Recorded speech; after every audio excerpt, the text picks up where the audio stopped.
Matthew 5:4 tells us this. He says, "Blessed are those who mourn, for they shall be comforted." Growing up, I never understood what this verse meant. I heard it, but it was kind of foreign to me. I just could never understand how someone who was mourning, who was grieving, how they were somehow supposed to be comforted. I didn't understand what it meant for someone to go through something such as death, immense suffering, pain, mourning, and yet find comfort. I never understood this until I experienced mourning for myself.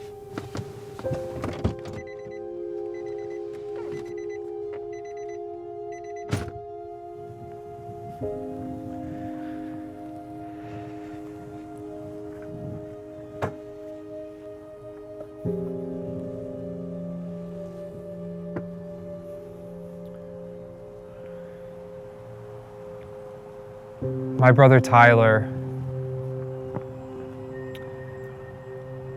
was just like any other teenager. And during my senior year of high school in 2004 is when that verse in Matthew chapter 5, verse 4 became real. It's when I was able to fully understand what this verse means, that those who mourn shall be comforted. My brother Tyler was one of the most special and unique people that you could ever meet. There's very few people like him, and I don't just say that because he was my brother. I say that because it was true. And he had been battling with cancer for about five years. And during my senior year of high school, he was one grade ahead of me. It was during that time that my brother Tyler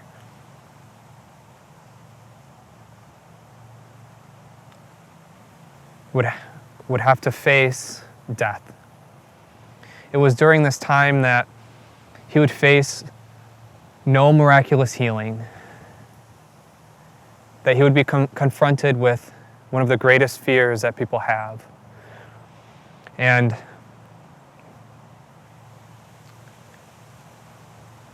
it was during this time that, as the cancer had come and gone during those years, that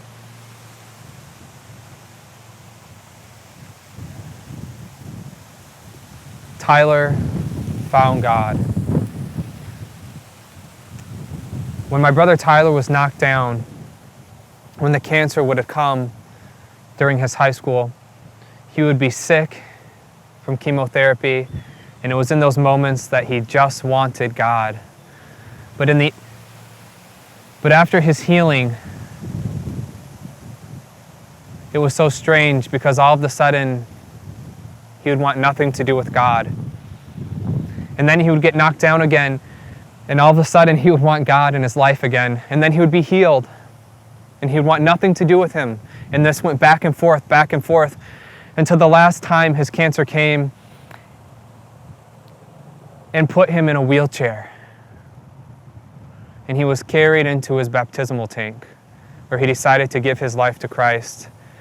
And it was during this time, shortly after, that my brother Tyler would be told that he wasn't going to be healed. That not only was he going to live in a wheelchair for the next several months, but that he was going to die.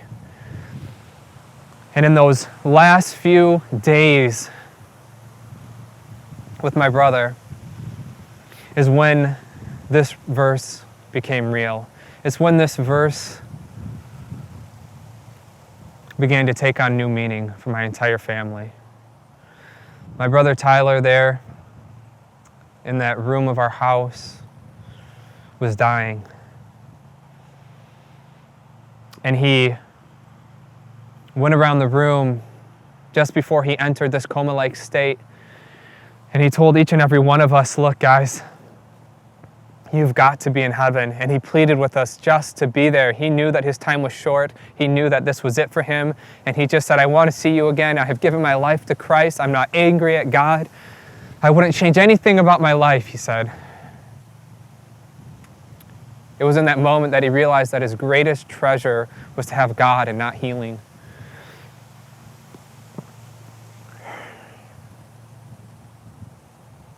He pulled me to him and he said, Seth, brother, at all costs, you've got to be there. And he slipped back into that coma-like state. And in the last moments before he closed his eyes until the second coming, he began to shake his head. And my family was gathered there around his bed. And my brother, in a loud, strong voice, it was somehow like the strength just rushed back into his body. He never opened his eyes, but he cried these words out, shaking his head back and forth. And he cried these words out and he said, Jesus is my King. And then he cried out, Satan, get your ugly face out of this room. And my family just looked at each other. And we were like, what is going on? And then he shook his head one more time. And then he said it again, Jesus is my King. Satan, get your ugly face out of this room. And all of a sudden, the battle between good and evil was no longer a question. The reality of God was no longer a question. The meaning of that verse, God comforts those who are mourning, was no longer a question. Above my brother's headstone reads these words, the best is yet to come. And for those who mourn,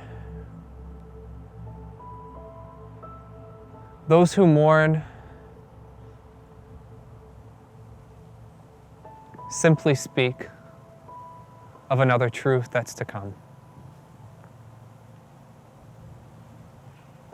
That truth that someday God will come. The truth that God will come at the sound of that last trumpet. I think that verse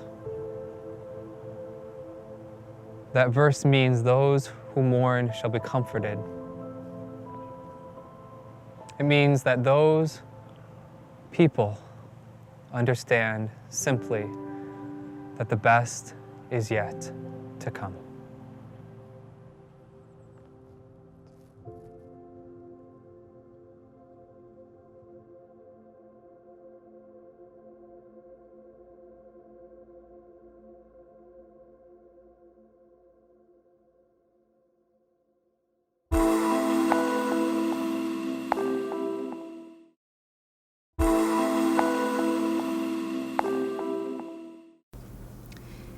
When I was a CNA at my hospital, I remember my first death.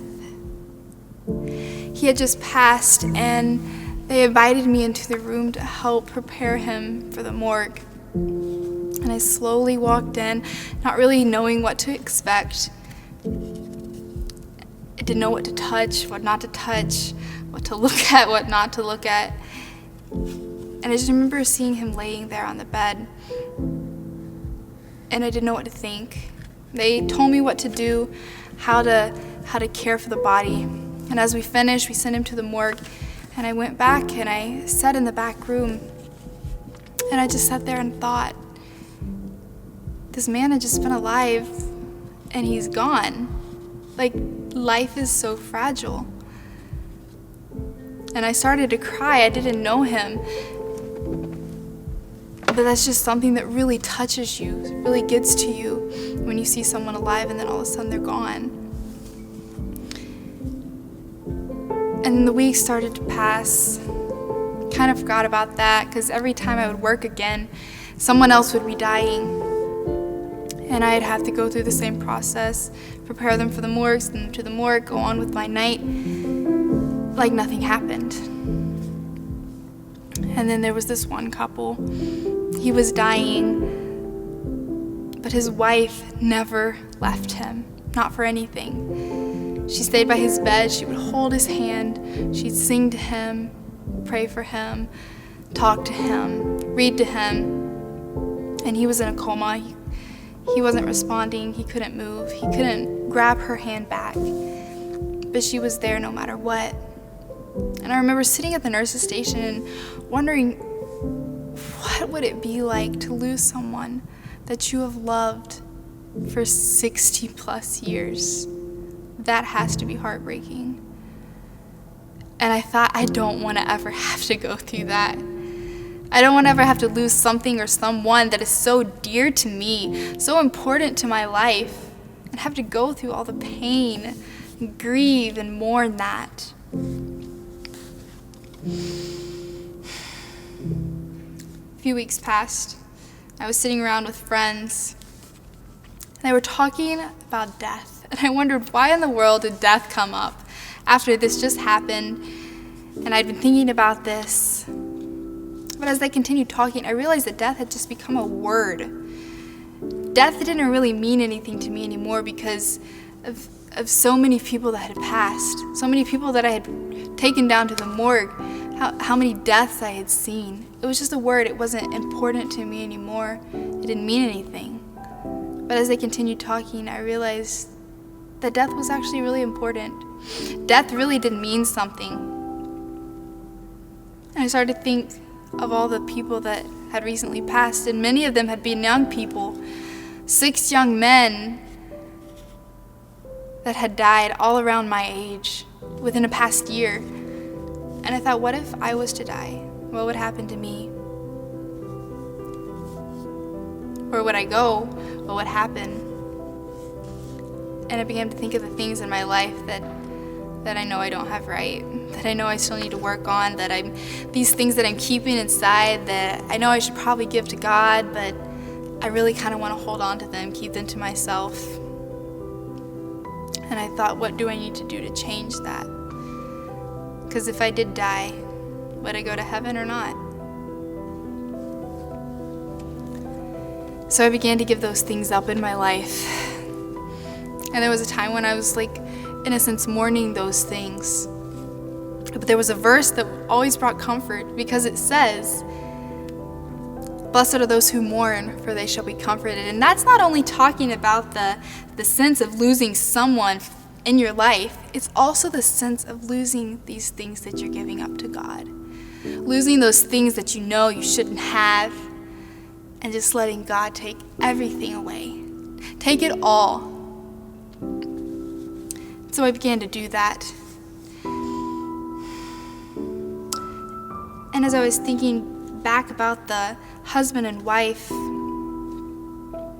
it was like Jesus was always there. I was the one that was dying, but he was always there. He was always sitting there with me, holding my hand, saying, "Hey, I'm here for you. I'm here for you if you need me." And as I was dying, he never left. So maybe you're grieving today and you're wondering, how long is this going to last? Just remember, God's going to wipe all the tears from our eyes. That won't last. We are going to be comforted. We are going to have the hope that one day we'll be in heaven with him because of the things that we've given up, because we have said, "Jesus, you know what? I don't need those things. All I need is you. You can be my everything. You can replace all those worldly things in my life and fill them with something new, something better, something that I could have never imagined. I want to take your hand, God, and I want to walk with you. I don't want to walk with all these other people, all these other things in my life that are disturbing me, disturbing my relationship with you. Jesus, I want you in my life. All those things that are holding me back from you, I just want to take your hand and put all those other things aside. I want to walk with you, and I want your light to influence me." If you really think about it, mourning is if you're giving something up, mourning is not something that you could feel is wrong. Mourning is where it's actually Jesus working on your heart, making your heart tender, making you be able to accept him into your life. So mourning is something that you should not dwell on. It's something, in a sense, it's going to sound weird, but mourning is something you should be happy about, because that's where Jesus is coming into your life. That's when you're ready to just say, Jesus, I'm yours. You can take it all. Eventually we'll start seeing that light at the end. The doors are opening up. And that's when Jesus is coming to us. And he's bringing those things to replace, the new things, to replace all of these old worldly things. And those new things that Jesus has is going to outweigh in so much happiness those old things that we thought could make us happy. And Jesus will dry our eyes. The mourning will be gone. And we'll be walking hand in hand with Jesus.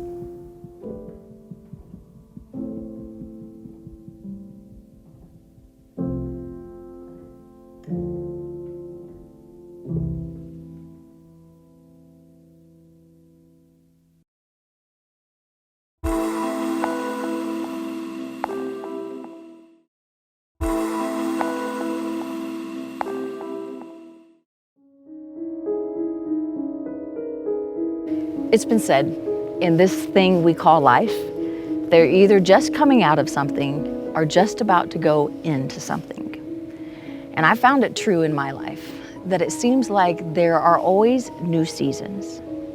In the last 10 years, I have been plagued with a season that I was not used to or familiar with. And that season was one of loss. In 2003, a friendship that I had held dear for years and years came to an end. The death of a friendship. It came through a deep betrayal that injured me and cut me in a way that I did not expect. I tried to reconcile the friendship. I was hopeful that it could be restored, but nothing ever mended. In 2011, I lost another dear friend. That friend was actually on their way to an orchard to pick some fruit so that she and I could spend time canning some jam together. And in that journey, she came into an intersection where a light wasn't working and immediately was T-boned. The EMT says she died right on the scene. In 2016, I lost my father. While he had been sick for a while, neither my or my 5 siblings expected him to die as rapidly or without warning as he did. We got a call one early Tuesday morning, and within 3 hours, he had passed. There's a Bible text in Matthew 5, verse 4 that says, "Blessed are those who mourn, for they will be comforted." And I have to tell you, for the majority of my life, I never really understood what that Bible text meant. I would think about it, I would want to know what it meant, but it seemed to make no sense at all. How is it that mourning and loss and grief could bring blessing with it? But I have to be honest with you. After going through these times of death, death of a friendship, death of a friend, and death of a father, I began to understand in ways that I could not have understood intellectually, but I began to understand in my heart what blessed who those who mourn meant. It was in that blessing that I began to experience God as a comforter. Now, I'd known God as many things before, but I'd never known God as comforter before.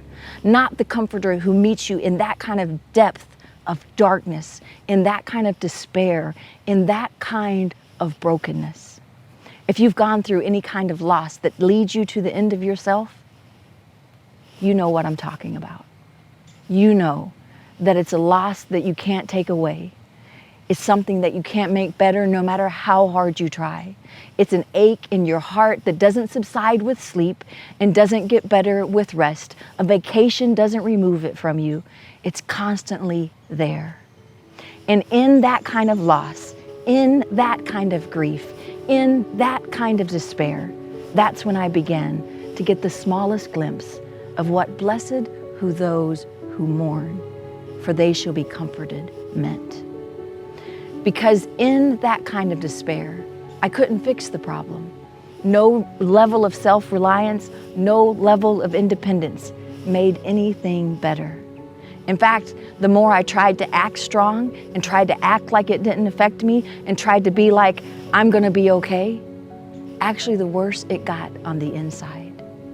I want to propose to you that this blessed who those who mourn, for they shall be comforted, is actually the invitation, God's antidote to evil and suffering and loss in this world full of evil and sin. God, who did not create death, who did not create loss, God who actually mourns with me when I mourn, the God who Psalms 56:8 says, you have kept track of all of my sorrows and you've collected my tears in your bottle, that God said, I will not leave my children without comfort. So much so that I will bless my child when they mourn. But I want to tell you, friends, the enemy wants us not to mourn. The enemy wants us not to enter into grief. The enemy wants to keep us trapped in a way that we would try to handle and solve all the problems for ourselves, so we never experience the blessedness of the comfort of God. And it is bigger, it is more available, and it is stronger than any comfort of any other avenue I've ever met or known. So I challenge you to really take a look at Matthew 5, verse 4, to really begin to grapple with God yourself. Because I believe that saying that I started out today with, you're either just coming out of something or you're about to go into something.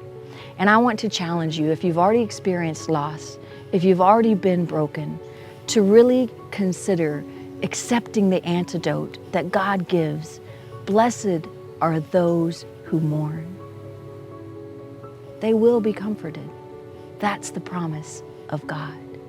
I want you to consider, instead of trying to be brave and strong, instead of trying to act like everything's okay, be broken and grieve. Allow yourself to mourn. Allow yourself to be sad.